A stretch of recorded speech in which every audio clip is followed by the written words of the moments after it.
podcast is part of the Sports Social Podcast Network. Thanks for choosing this free Anfield Index podcast.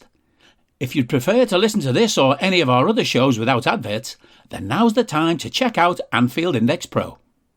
With AI Pro, you can supercharge your entire listening experience. You'll not only get all of our podcasts without the ads, but you'll have them far faster with our quick publish feature available exclusively for subscribers. AI Pro also puts you in the heart of our sound studio, with an option to listen to many of our shows live and interact with the podcasters in real time as the shows are recording. Upgrading couldn't be easier. AI Pro is available on all popular podcast platforms, and we have our own apps for Apple and Android. Just head on over to AnfieldIndexPro.com and get started today. Hello and welcome to the Daily Red podcast. It is me again, Guy Daveless. How it be? Let's get the plugs out the way then, shall we? I actually have the numbers in front of me. Look at me being a podcast host this time round. So we have AI Pro for you. If you want ad-free listening on our longer shows, and you know, we have the Irish lads. They love a long show. We have AI Pro for you. $4.99 per month, coffee line, you know the line, or you can pay £3.33 per month if you do the yearly subscription, which is $39.99 every 12 months. So do check out AA Pro, get the plug out the way, and now we can do the daily news. Not the busiest day, and I did mistakenly go through what my thoughts for the game yesterday would be, which was a bit of a rookie error. But we do have some news to talk about. And first story I've picked out here, we have Neil Jones on the Redmen TV talking about how he kind of expects Amorim to be the next coach, and he does call him a brilliant coach. He does just seem to be it by default now. I don't think any official news is probably going to break until... Well, we've got nothing left to play for, which could be tonight, and maybe give it a few weeks and see what happens in the league, I suppose. And I think Sporting aren't close to wrapping up the league, and I think they have a cup competition, so it might not be it might just be one that at the end of the season. It might be the most respectful thing to do, because, well, we know Klopp's status with us, but Amorim, I believe, going off what Dave says, he's probably the best coach in Sporting's history, or certainly modern history. They've always been the third wheel, in my lifetime anyway. So it's a huge moment for both clubs if they are... we know Klopp's leaving if Amorim is to leave and is to join Liverpool, but he is seemingly one of the best young managers in the world. I think most people guessed it would be between him and Xabi Alonso. They're the two constant names. There's not been too many others linked continuously, and I know Gasparini mentioned his name was linked, but other than him mentioning it, I haven't really seen the links to that. And he's very different to the other people linked, so yeah, if it's not Amorim, it's going to be one out of left field, isn't it? And we know Neil Jones, he's obviously done a lot of AI shows as well, he is excellent. Not sure if it's information or it is just an opinion, but it probably will be Amorim. There's no smoke without fire, is there, ladies and gentlemen? So it's going to be an interesting few months for Liverpool Football Club. Let's get on to some of the more interesting stuff we can talk about. And going over to Team Talk, again, linked to Amorim joining, it's on Team Talk's Euro Roundup, and it's talking about how he would want to bring Victor Gyökeres with him. I'm sure it's got his goal-scoring record in here. Per the reports, the man in question is Swedish goal machine Victor Gyökeres, who has rattled in an astonishing 36 goals in 43 games for Sporting since signing from Coventry last summer. Surprised nobody really took the chance on him in the Premier League. Didn't watch loads of Coventry, but we've seen the transition of some players from Championship to Premier League. Ivan Toney's now probably a 50 to £75 million striker, and he was certainly in the same bracket as someone like Ivan Toney.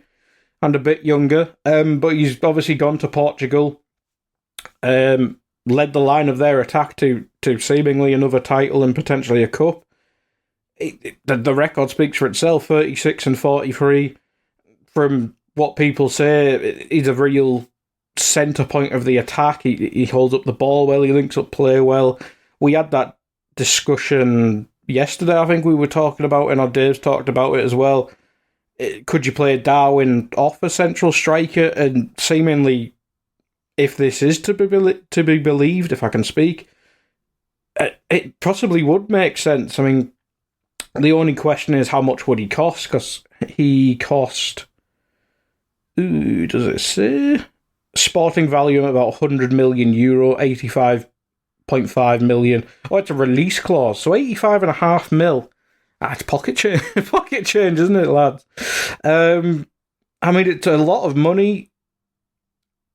It's similarish to the Darwin money if he hits all the mystical add-ons that people love to quote for our £170 billion striker that seemingly goes up every time he does something wrong.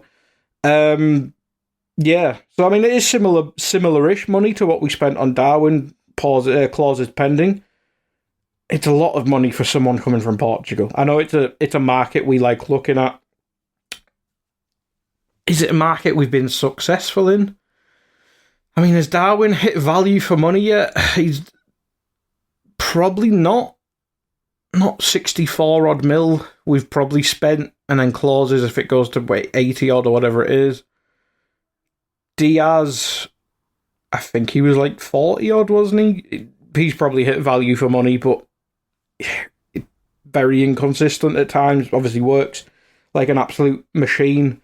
The end product's not really translated, and obviously it's kind of after his injury, because that first half season, when 21-22, where he just seemed to reignite our team, he just not seemed to have hit that level again for me anyway.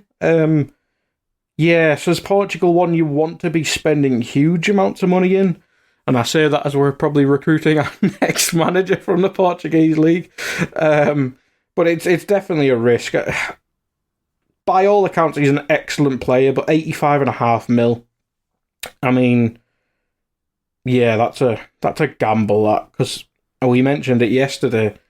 You could probably add another 40 odd mil onto that and maybe get into the Osimhen discussion.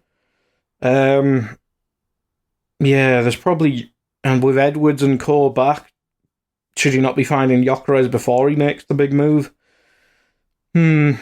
It's a tough one, but it is an interesting theory about signing that central striker and then using Darwin as kind of the chaos maker, which we need to get away from. Yeah, it'll be an interesting summer. But if we do target a striker, I mean, it could spell the end for Darwin, or it could unleash the best of Darwin. It's going to be an interesting summer for him. I'm sure Amorim will give him a chance. He will have seen him whilst he was at Benfica, obviously. Yeah, it's going to be an interesting summer for the attack. Next up, Pepin Linders offers himself to club, could take his entire Liverpool team there with him in Exodus. Liverpool assistant manager Pepin Linders has offered himself to Besiktas as he prepares for life after Anfield. That's according to Sabah, I'm guessing is a Turkish outlet. I'm pretty sure Besiktas are in a bad state. I know not Trent. That'd be a hell of a signing for Besiktas. I know Ox is there. Turkish league. They are fourth. And so I'm guessing the league, it might be one of those weird ones where it goes into the playoff. Yeah, I think they're in the playoff. But they've finished well below Fenerbahce and Galatasaray. Galatasaray won the league portion if it does go to a playoffy bit, and then finished 4 points behind Trabzonspor, who were third. But I mean, if you're just looking at sheer wins, Galatasaray won 28, Fenerbahce won 27, Besiktas won 14. So yeah, there's if they are to get back to former glories, it looks like a hell of a job. I think it's a risky job. Might be a risk-free job because Turkey's kind of not canon in football, isn't it? You just see all these random lads from like FIFA 15 that just turn up there and you're like, oh, he's still playing. It's not probably it's a big club, obviously, but you'd probably... I mean, the Ajax rumours were there a couple of months ago. If you're Pep and Linders, is your stock ever going to be higher? Or in more of the mainstream when Klopp's leaving, you're part of Klopp leaving? Yeah, I'd probably be looking at something like Ajax or maybe even like a Bundesliga club. We know Bundesliga sides take more adventurous signings. I mean, look at Xabi Alonso going from Sociedad's B team or second team, whatever it's called, to Leverkusen. Could he not do something like that? Yeah, it'd be a risky one. But it's a big club, and might just fancy working with Ox again. Who knows? Where are we up to now in the news? Premier League to scrap mid-season winter break despite Jurgen Klopp recommendation. It's not good. We've seen the tiredness in our side, and I think Pep said yesterday, or I'm sure when I was glancing the news, it was the story about Kevin De Bruyne and Haaland couldn't run anymore. Obviously, City going out to Real Madrid last night, and you'd expect them to, well, just to stay on, because they had to. I think Haaland came off. I'm not sure if De Bruyne came off. I was only half watching. It's not great when you look at the other leagues. They protect their club so much better. I mean, I know there's less games in other leagues, but by the look, glancing through this article, it says they're getting a longer summer break, but then it's scrapping the winter break. You need both. Like, there's a Euros on. A lot of these players will be on. I'm guessing there'll be a Copper on as well, or Copa if I use an extra bloody language. We're not. Football as a whole isn't doing enough to protect its players. We know we're getting the rejigged Club World Cup in the near future. There's more games in the Champions League next season. I think there's 2 extra games, if I remember correctly. Might be more. You just add piling onto the issue when you just look at the amount. Like, even Real Madrid last night, like, so many key players missing, so many ACLs. Like Courtois missing, Militao's only just come back. There's handfuls of more. It's affecting everyone. And Klopp made the poster child of this mid-season thing because he was the most vocal on it. But you see Pep asking for it. I'm sure there's been others. But they're the 2 main constants in this argument. And it just needs to be there. And to be fair, even the Premier League, when they did do it, they did that stupid split one where 1 week half the teams are off, then the next week the other half teams are off. Just give them 2 weeks off. Get, like, tradition aside, get the Boxing Day to New Year's over, then just give them 2 weeks off. I mean, you'd have to rejig the FA Cup, or just come back for the FA Cup round, whatever it is. Even if you just give everyone a week off. That still results in 2 weeks off. It's just... the Premier League just needs to think about the quality of the product, because, I mean, you go through the injury list, like Luton have been decimated by injuries, we've been decimated by injuries all season, Wolves have been battered, Villa battered, there's so many that have just been, like, just absolutely monstered by them. Spurs battered. Like, outside of Arsenal have had a few. Man City have had a few. Fulham, quite a clean bill of health. It's more rare to have a clean bill of health than to not have, like, 5+ injuries. And I think we're probably at our most positive now. And we still have 3 injuries, I think, and still got lads just coming back off long-term injuries. So yeah, it's not great. You got to start looking after the players a bit more, and I'm not sure if the players can grapple back some power, but yeah, we're just kind of not looking after them. Another transfer story before we look at Anfield Index for other news stories and stuff like that, and what's coming out today podcast wise. Forest face losing centre-back Murillo this summer amid interest from Manchester United, Liverpool, Chelsea and PSG per reports. Now, this article's on Team Talk, but I think it comes from Peter O'Rourke, who, not the most reliable, but as a player, I think he does make sense. Like, if it is to be Amorim, going back to that, back three, I believe Murillo's left-footed. He loves to run out with the ball, and if we do need to replace Matip, who is out of contract, we might do the humanly thing and give him another one whilst he's recovering from his huge injury. But will he be able to play? He won't be able to play left centre-back, that's for sure, if we are going to a back three system. Yeah, Murillo makes sense if he is left-footed. I mean, even if he's not, he's probably perfect for a back three. He's young. We know Forest have financial issues in the sense they've spent too much bloody money and need to balance the books a bit. So he could be signable for a respectable fee. I mean, they spent 15 mil on him. Would we get him for something like 35 to 50? I mean, we've been linked with so many players, I can't remember the names, lad from Bayer Leverkusen, the South American centre-back whose name is escaping me. Like, that's been upwards of 50, 60, even 70 million. I will just Google his name because it's annoying me. I apologise for the clicking.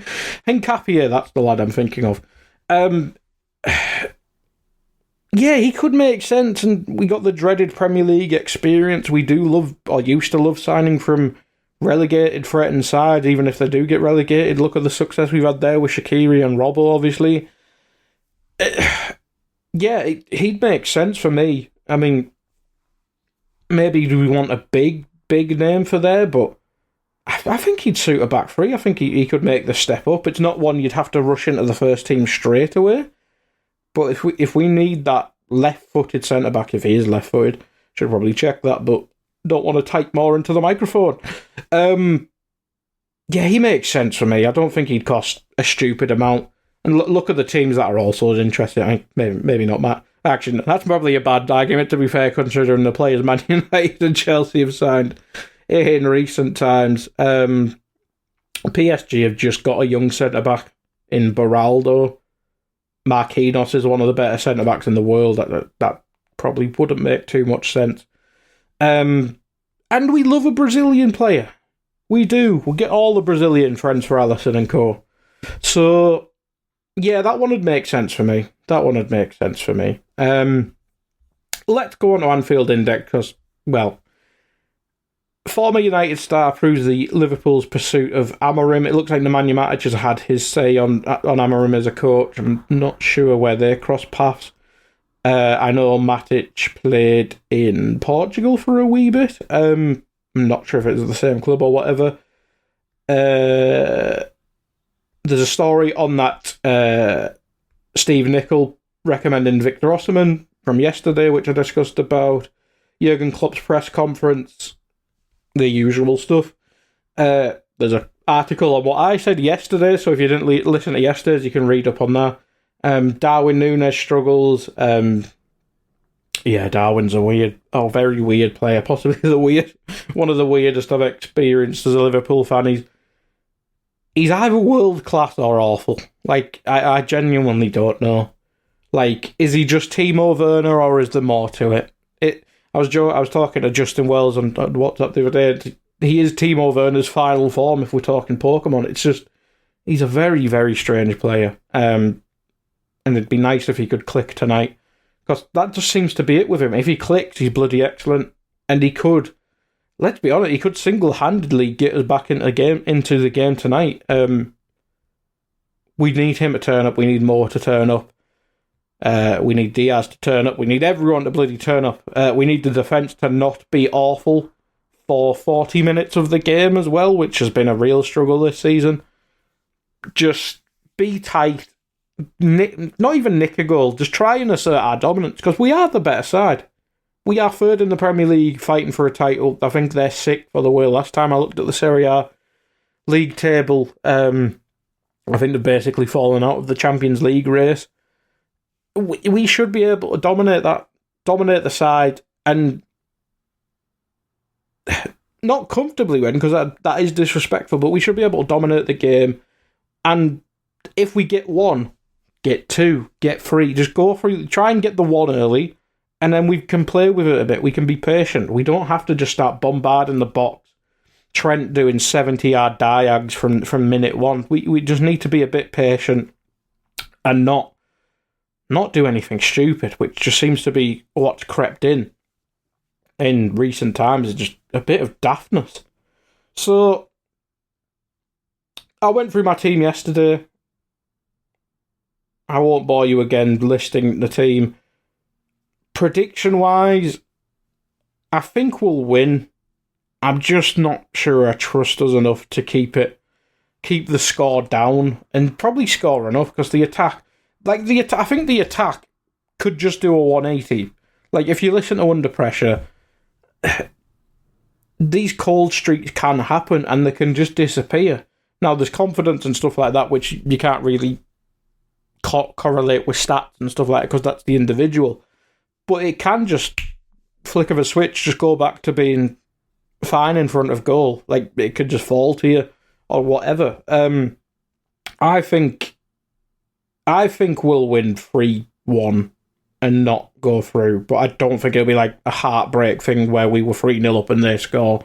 I think it'll be one where it's like 1-1 and then we're trying to push for it, which is kind of annoying. Podcast-wise, there is Raw today. I don't think Dave got round to doing the post-conference presser, which means I should have probably done it here, but I forgot to watch it. But yeah, Raw tonight, I believe it's Trev, Dave, who's back, and Carl Matchett, the poor buggers, to discuss this game. Or lucky buggers if we do win and go through. Yeah, good show. If you're a pro subscriber, or I'm not sure, I think it works like this. I should really know this. I think there's a section on our Discord where you can listen to the live shows, but you have to subscribe as a Discord plus something. Doing a great job advertising, but do join the Discord. You could potentially listen live to Raw. If you're a pro subscriber and you're not in there, you are missing out. There's subscriber only chat, and you can listen live to the shows. We usually have Raw for every show as long as I'm there, so I can whack the streaming for people. AI Scout is usually there unless we're in a particular bad mood or we're recording ahead of time. If I'm recording under pressure, that'll be recorded live sometimes. Basically, anything I'm recording that's on AI, I'll try and put it out live for people. So yeah, it is good if you want to get interactive with the shows. I'll pass on anyone who's in the podcast. But if you do fancy listening to Raw, it'll be out, depending how long the lads go, which is usually about 6 days. It'll be out like half an hour or so after the show. But for now, thanks for listening. Do check out AI Pro, as I say, and do check out the Discord. Here for a big win tonight. Up the Reds. We hope you enjoyed listening to this Anfield Index show. Please be sure to subscribe to our channel so future podcasts find their way to your device automatically. There's nothing quite like fan engagement, and we'd love to know what you think of anything discussed on this show. The best way to get in touch is over on our free Discord community, where both podcasters and listeners debate the hottest LFC topics 24/7. Sign up free now at AnfieldIndex.com/Discord. You won't regret it. You can also follow us on Twitter at Anfield Index and find us on Facebook by searching for Anfield Index. Oh, and before you go, we'd love it if you could leave us a 5-star review on your favourite podcast app. It only takes a couple of seconds, and it means the world to the people who create these free shows. Sports Social Podcast Network.